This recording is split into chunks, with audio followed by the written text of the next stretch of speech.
khonokho ukuthi iloya leli lidonsa imali engaka ebantwini abavele bengalamali. Uhlungu emoyeni bakithi kuyachisa emoyeni yethu kwemngani wami solo emoyeni bakithi kuyachisa. Saphuma phandle sazama kwa abakhulu kwakuyimi noMaphane. Lo ujuku kwakuyilanga lakhe efika eqala ukufika into siba ngumnyaka wonke siyilwisa. So sabona ukuthi thina abakhulu ngana sikhambi kade asizwani kahle. Ahle sikhethele indoda efikayo. uJuku Safaka uJuku. Fika engakabile lo kwazi ukuthi sihambisa njani. Elunge kakhulu. kazeli kahle. Bathi sesihambe wrong. Kodwa wela sihambanga wrong, sasebenza laye. Sasebenza laye saze sathola imali yakuqala. Sansoli wasisebenzela saze sathola imali. So ngesikhathi senesi singakafiki kuba Sonsole labo court lapha ngesikhathi senesi lixoxwa into lake lazama yini ukuthi nxa liyebona onkomo ukuthi kade mdala lapha sikhulumele phela. Lapha ngisuke nje ngayihamba ngayichiya. Yeah. Ngihambe suke ngayihamba ngayichiya. Asiyibuyelele kancane. Unkomo sikale samlanda angazi indlu yakhe ingabe seMatshamhlophe ingabe. Number 6. Hayi lela. Oye Matshamhlophe. Yeah. Ya Matshamhlophe somuntu. Yeah, konapho esemayadini waleyo sahamba safika kuye. Sakhuluma la isamazisa. Ngakho ukuthi silohlupho olunjolo nje. Okay. Amaphepha sawaveza wathi eHarare. Hamba nini ema-ofisini ye-complainer straight ema-ofisini eHarare. Sasuka lapho uSansoli yena nguyaqala ukubhala izincwadi. Yeah. Ezisale. Wahambisa yabona 2 ezinye wasesithi sizihambise direct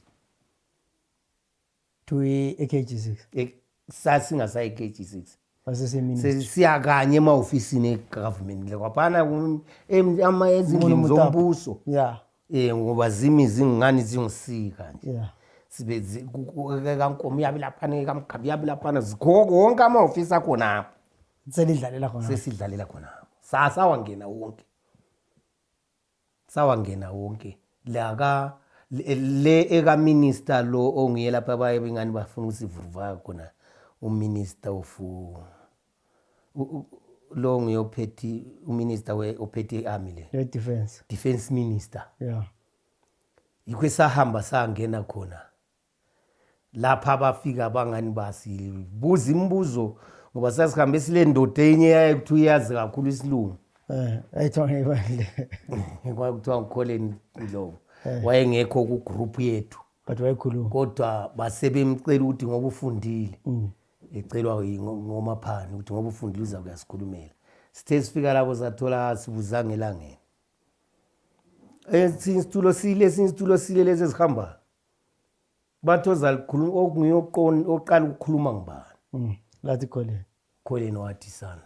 Bazaduma izitulo zonke besiyamthi mbo bambuze ngambone ejuluka uKholeni esiba manzi kwasokusithi uMaphane ngale wababiza ukuthi hayi ukuthi bathi bakuye babe sifuna ukusiphambanisa amakhanda. Yeah. Kuthe bezenjalo uMaphane sekhamisile la lapha sesehlule ukuthi angaya ngaphakama mina mnatla ngaphakama ngamalanga enyawo beduma beza kimi behlala phansi ngathi andihlali phansi. Isilungu sena ngisazi sengikhuluma isitshona ngabakhulumisa ngesitshona. Ngabona amadoda la sesehla futhi maye bethi bakhuluma ngithi bhoda nika amaphepha nika iphepha elinje alilethe mbaqhubele bebhoda nika futhi elinje ababizi abehla sakhulumisana sagcina sesizwana kwaba ukuthi kufanele siphiwe umgabe nguye authorizer ukuthi kasiphiwe imali yethu. Bayisayinela yasayina uminister wayisayina yaphuma. Imali lesathi sesisiyayithatha futhi sayithathela eKG6. Yahamba sayibamba icheki ngezandla. So imholo le lalini beyayi ku 4 million mbe yayingaki yanisakwathi yayimali. Umnyaka wophi lo? kwakungu 90 kumbe 98 khonapho. So leli nikwa imali yenu lela lihleli baleke lixoxwa lingayiholanga. Aliyana zange sisayihola leya. Hayi But i compensation yemali yona le. Kuthi uthi layo yayiphakathi angikwazi azange sisahola lwana umholo esawuchiyayo. Ngoba saxoxwa ngelanga lepay ama-trunk ekhona siwabonela ngamehlo. Azange siyiphiwe leyo mali. Sagcina sesiphiwa yona leyo kumbe kubo 16,000 wathi sathi thina sadonsa ke izimali ebantwini. Umuntu mayithatha imali sasidonsa imali. Sigcinela ukuthini? Uma imali yethu sinensolo sithatha lapha. Sayidonsa imali, sayigcina imali. Sathi no imali yethu ayikwananga. Njalo thina saxoxwa, sathi safuna umsebenzi. Lingasibisele emsebenzini singabuyela. Bathi no. Yasuka njalo. Imali engapi? Ikusansoli. Siyithethe sayigcinisa still esikhwameni seloya lethu. So leli donse ebantwini. Esayisidonse ebantwini. Sayigcinisa eloyeni lethu.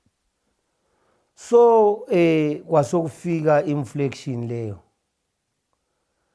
Abathi imali yadliwa inflation mina bengingasekho. Kwathi kona phana ayi lami ngagcina ngithathwa lelizwe ngihamba. Ngachiya imali sezandleni zabo Dube labo Maphani labo Juku. Kodwa uJuku laphanisa ilokuza kazange afaka isignature. uJuku isignature akayifaka ngoba isithupha sakhe sasingesephepha. Kodwa kwakufanele ukuthi ngabe wafaka isignature ngoba yonke indawo sibesihamba sisonke. Isithupha sakhe mbe sasilahlekile meza sinjani wayesephethe sephepha wathi wasingeni lapha kwasayina ke uMaphane uDube uNdlovu uNcube baba mfo. Ngasuka ke mina ngahamba yona lelo langa ngangihamba ngesikhathi sichiya imali yesala isebhenki le kuthiwa yini Sizicala ukuthi ngaba i-time bank. ya mbone i-time bank i-time bank sayichiya khona apho imali ukuthi yahamba njani asikwazi kumbe yadliwa inflation kumbe yadliwa yilabo bantu ngoba kungani kulokulwa khona manje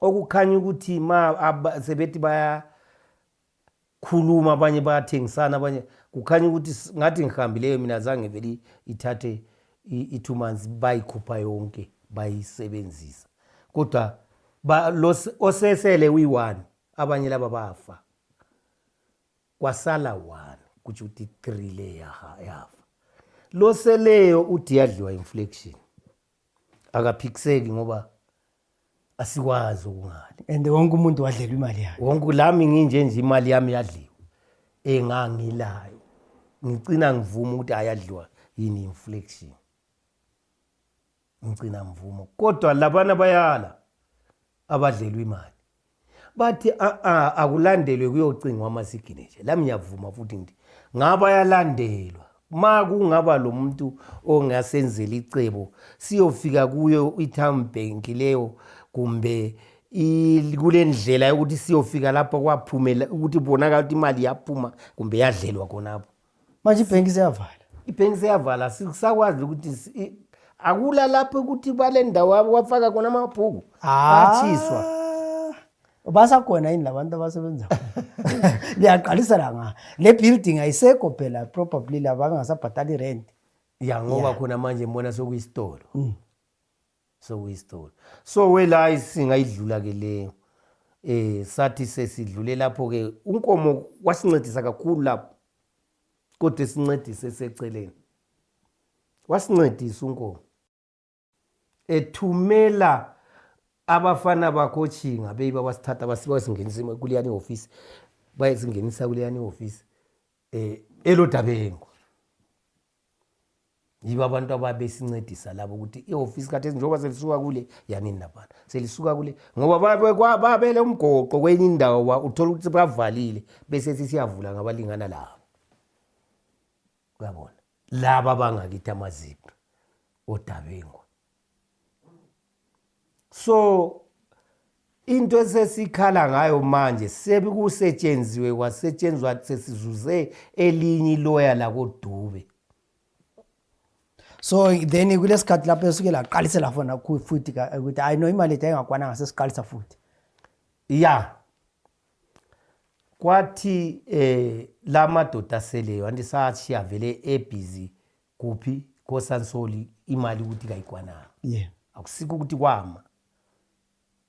Kodwa kwahamba mangisizwa uJuku. Uthi kwahamba kwathi close asisayifuni lindaba. Yavaleka. Ucho kanjani. Ivalekile kwaqala abajikajika kwatholakala ke kuthiwa ngibani lo umngani wakaDube loya lo uMazibisa. Yeah. Mazibisa bathi ngiyowanika amacebo ukuthi singenza njani ukuthi ivuke. Enika amacebo kwagcina kudibana noDube. Ujuku lapho nguye oyiphetheyo. Baba nabo sebayenze enye committee yabantu abathathu. Bayichova ke beyichovile kwazi kwayo kwawinwa imali. Ngo 2022 la 2021 November. Yebo yikho lokho. La iwina imali. Sayiwina ke imali. Yeah. Kwathiwa imali isibuyi. Yeah. Yabuya imali iloyal zange litshele umuntu lathula le mali okwesikhathana. Iloyal leli imali ibuyileyo alivezanga kithi. Imali yaze yabonakala kwabanye. Kuphe kuma payslip abo. No man kunemali esibungenile la. Imali engaka. Siqalisa ukuba likungani kunga. Dojuku wathi angiyazi. Ujuku wathi angiyazi. Kodwa nguye yelo yenda boDube wazi abantu abayazi. Bona beyiwa yelo inlo yaqala lathula zwi. Kuthe vumbu nje ngezwe ukuthi kuntambama ukuthi hayi imali ingenile. Ikhona imali. Hambani liyocinga ama payslip. So nxa ngikhala amaphepha lawo kade unika wona. Kwakuse kuthiwa iMinister of Defence and Security ngo veterans lapha as the first dependent and the Defence Forces as the second dependent. Icase kaDube Moyo and 249 others. Kobulawayo mhla ka14 October 1922 and 2022 before Honorable Justice Utakuba. So uthi yena lapha it is ordered ukuthi lina amadoda lawa ay 211 lawa dismissed on 1982 in terms of section 18 of the Defence Act be awarded a pension at the prerogative of His Excellency the President of Zimbabwe. The President lawa says hayi banikeni imali yabo. So I'm sure yi Second Republic leyali nika imali angithi. Wakhuluma sibili uPresident imali ingakabuyi. Yeah. Wakhuluma eholu lapha eMakokoba. Sambonga ngokusizwisisa kwakhe. Imali yaphuma njengokuba neyikhuphile yena. Yeah. Kodwa imali yakhona kithi ingani ayicacanga, ayikho right.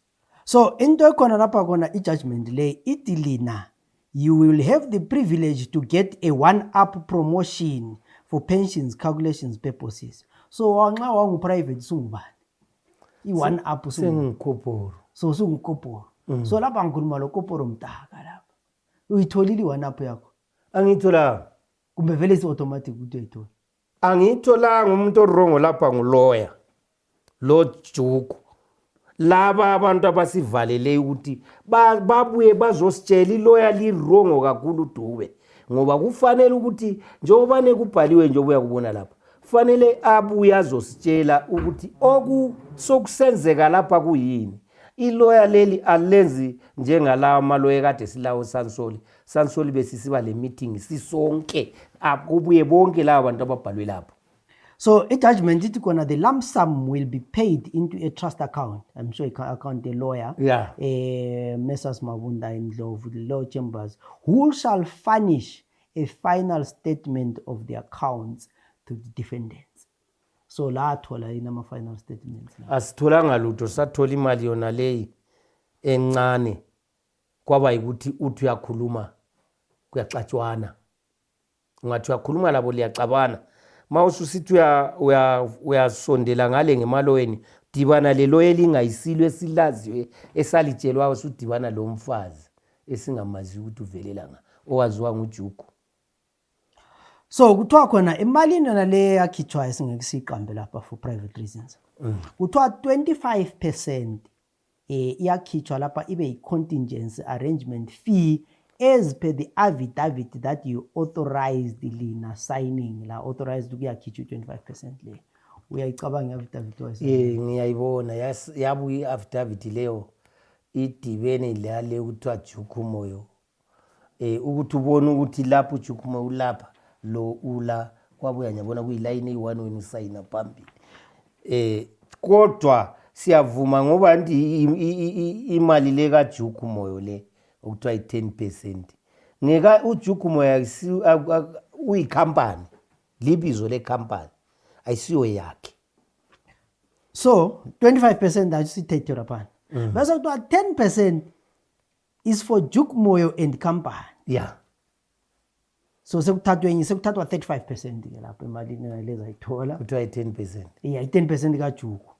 Bese kuthiwa khona kulama legal fees eliwakolodayo imali zamaloya laphana. Bese kuthathwa futhi imali yebank 3% ama bank charges. So uthi lapha ngabe kuseparate 25 35 38 maybe 40%. So lina elingawuzwisiyo lapha kuyi. Khonokho ukuthi iloya leli lidonsa imali engaka ebantwini abavele bengalamali. Kuthi uthi abesingazisebenzeli lapha sisebenzele iloya.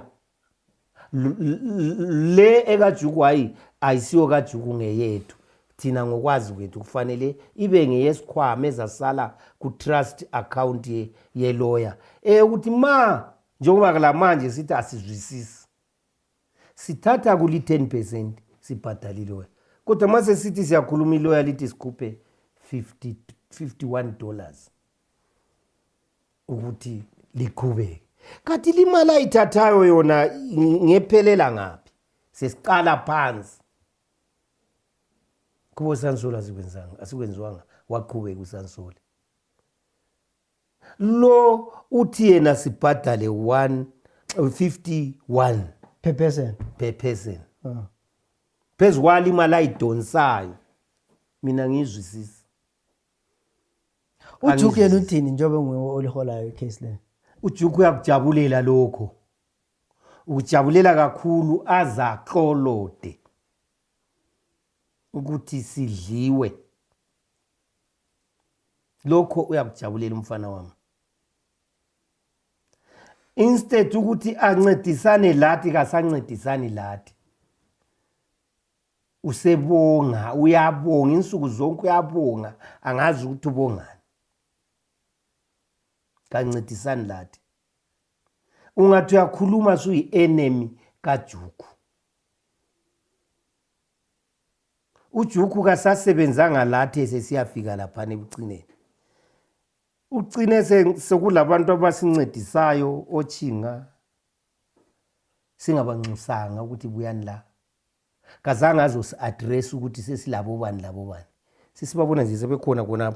After that uJuku nanko se benefita sepcine benefita nomhlaba senikwa yibo laba abantu.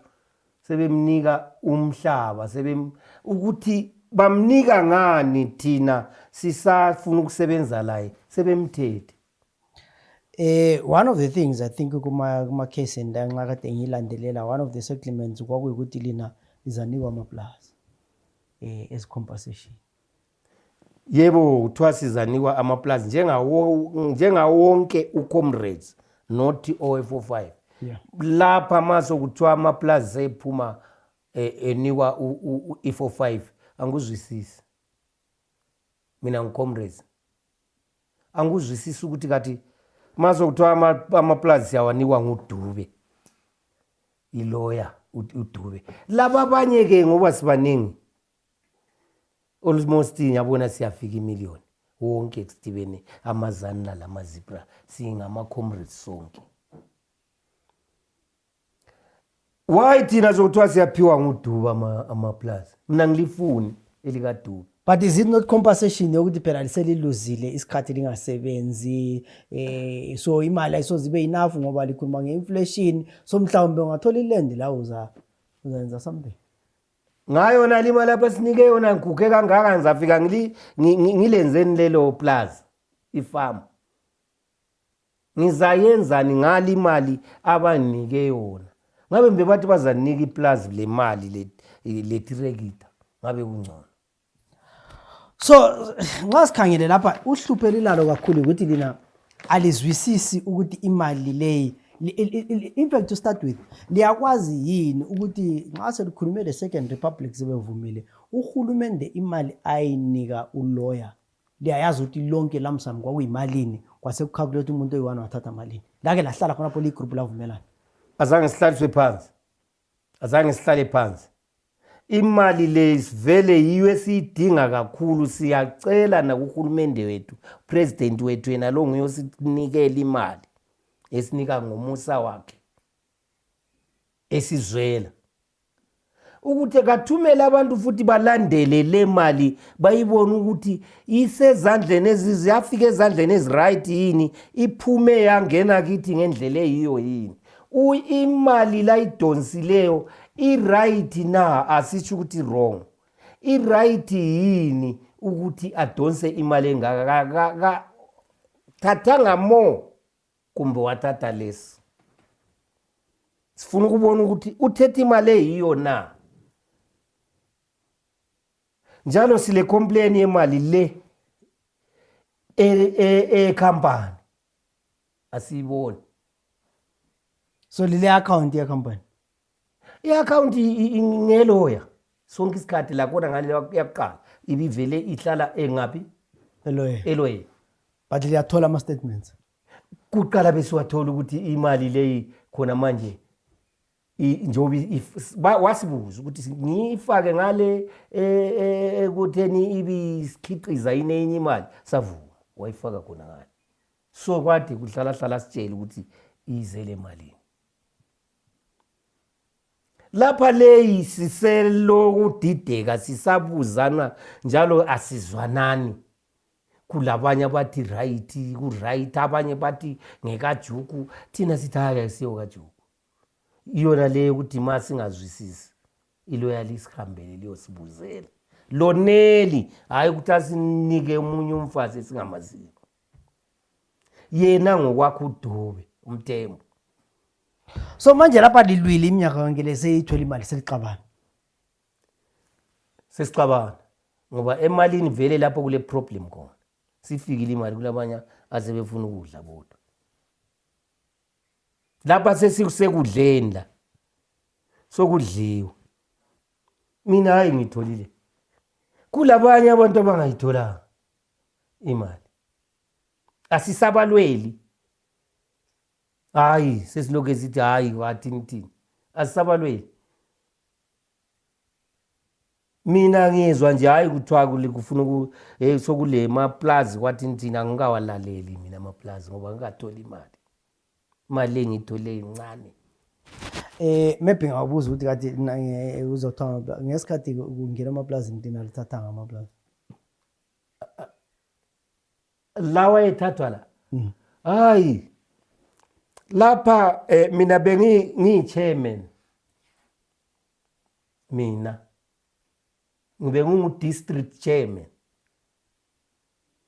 yithe kade sihamba sisiya kuma-meetings satshelwa ukuthi la maplazi eliwabambayo lingakhi ngupresident owajonayo lo upresident uRobert Mugabe ubaba upresident Robert Mugabe wathi yena ngokwakhe ngetata leli ele Dromlanda yena lathathwa nguye ngokwakhe ele Dromlanda yaphi Dromlanda le ikhona baduza obulawa khona ansayanga fika mina kodwa la buya ilizwi ngoba ngani ngithumele oyabe isekeni yami la buya ilizwi ukuthi lingaze lakha nanti plaza okufanele lakhiwe iDromlanda leyo wayithatha abasemthethweni lamanye wonke kwathiwa wekwemthethweni so sahamba silandela uhlelo olwaluphumula ukuthi ayathathwa mina bengihamba siyasayinela kuphela ukuthi leli sesevumile leli sevumile angizange ngibele yami indawo emaplaza ngoba akade ngekho emthethweni asazi kumbe manje sesemthethweni ngoba ngasuka ngahamba kodwa kwakuthiwe singakhi sakho kungamabhivoko ngokuyizindlu nje okungaqedakali libizo lempini lokuthiwa bhivoko so bakha abantu kungamadumbadumba abanye sebakha kakhulu asazi kumbe bazahlala kokuphela asazi ngoba ake ngizwe ukuthi abazadudulwa futhi so yikho emaplazini ngingabanga le plaza satshelwa ngupresident ukuthi singaze sakha yena ngokwakhe sitshelwanga nguminister satshelwa ngupresident so manje sesiphethe uhlelo lapha lilwile kabili imali la ithola but selixabana ubona ngathi kusiyaphambili indaba le efuna ilungiswe njani indaba le mina ngicela yena ubaba upresident aphinde akhulume lo minister lo ongewami ayemnike ipower yokuthi asinike imali kumbe yena uminister maye nguye ngezwe ulawo ama-powers engayanga la kupresident okulandela le mali ayayibona ukuthi ihambe kahle na asilungisele yena mayihambe kahle hayi sizabonga kodwa ukubonga kwethu sisithi ayikho incane iminyaka yonke leyo ngoba bathi basibhadala for 20 years instead for 30 years savuma sathi okay layi right kodwa imali ebuyileyo angeke uyothenga ibhasikili ungathenga isuphu nathi sabantwana bhasikili angeke ulithenga ungathenga ibhasikili yasala lendlala imali esinikiweyo la baphinda bayithatha yonke amaloya okwezikwelede lokho lakuqala zavela sathi silwisana leliyane yamali yakuqala yafika imali yadonswa imali yezikwelede akuhlali abantu ababi khona bonke phela abantu so umuntu uba lesikwelede ngoba kakho omunye usebenza uhlala emaswingo omunye uhlala khona lebhikida yabona so ukubhadala incanya kuzweledi ukuthi sokulento enje sezofika vele selesikwelede kasebenzi futhi lo muntu so lo muntu yabe nguyophetha amabhuku owabaphethe amabhuku kwamanje abanjengabo Juku yena lowani umuntu ngiza kunika enye example elesihluku esenziwe nguJuku ngihlangane nomfowabo wakaSipreni Ndiweni wathi uJuku ubuyile lapha kuqala ngesikhathi kwampo kufanele athi ufuna ukuya eHarare ufuna imali kudade wabo kaSipreni onguye owasifelayo owafa owabonakalisa ukuthi lapha kunzima badubula yena kodwa ulo uJuku ufune imali wayithatha uyabona ukuthi vele lapha sikula chance la so bensithi ngizacina ngokubuza ukuthi manje undoda lo walifelayo uNdiweni imuli yakhe itholile imali even 1 cent kakusakhulunywa la ngaye kuswelakala umuntu ommelayo ngoba akakusasondelwa kuJuku sokufanana nokuthi uya kuJuku nga-apply la futhi angeke avume ngoba mangingaqala futhi manje ukuthi kuyabona upresident nga-apply ama-channel akhona wonke nyafika kupresident kuJuku akufike kungaze u-apply angeke kade sizambonisa ukuthi endoda silungise la. So ngipururu wenu batalibonani. Asibonani kasifunga. Semile emuli yakhe kwa. Kulezi zihlobo zakhe eziseduze. Angasazifuniyo. Abona ngani sizamdisturb. Sekhona pana enokwakhe khona manje useze wathathwa ngochi kule uChinga uthesefile ubizwe yabona abantwana bakaChinga ngoba la yabona iselobuhlobo ngale koChinga. Senguyodayisa iproperty kaChinga. Senikwe izindawo okokuthi uyazi ndoda phela mali ihamba khonapho sikhamba sezenjalo. Uyabuhamba usebenzela abantu kwenye indawo bafike bafuna ukuvimba ukuthi hayi hey wena abantu bonke laba suka lapho wena bo tata lokudlalele phansi.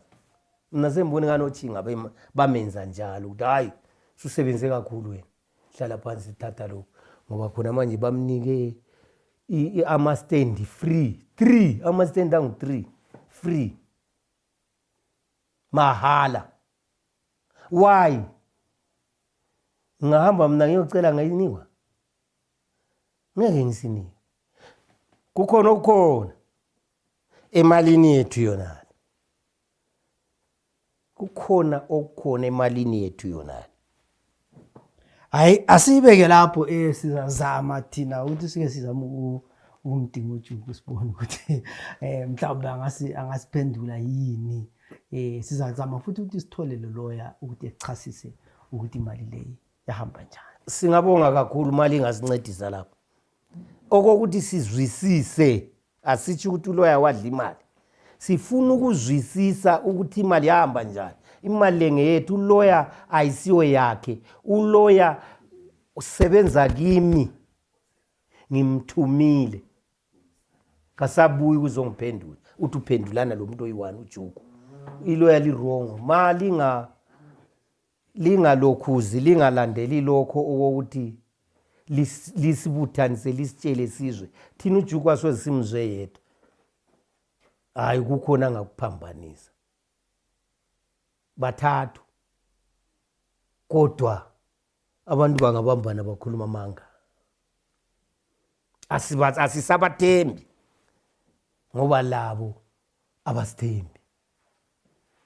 Yeah, it is quite an interesting story. For a long time, people, almost 40 years, these guys have been fighting for the unfair dismissal.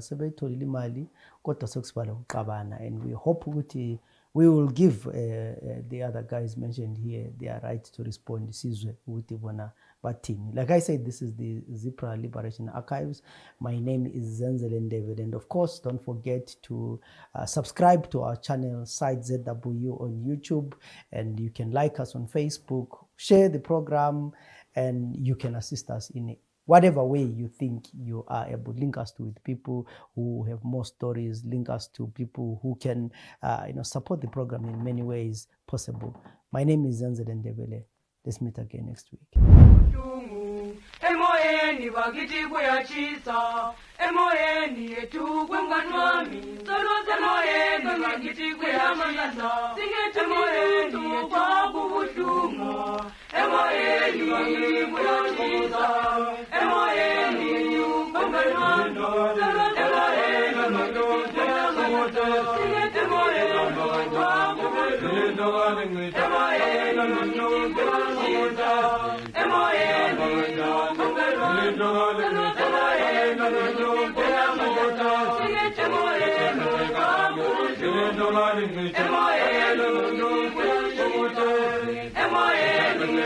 Emoyeni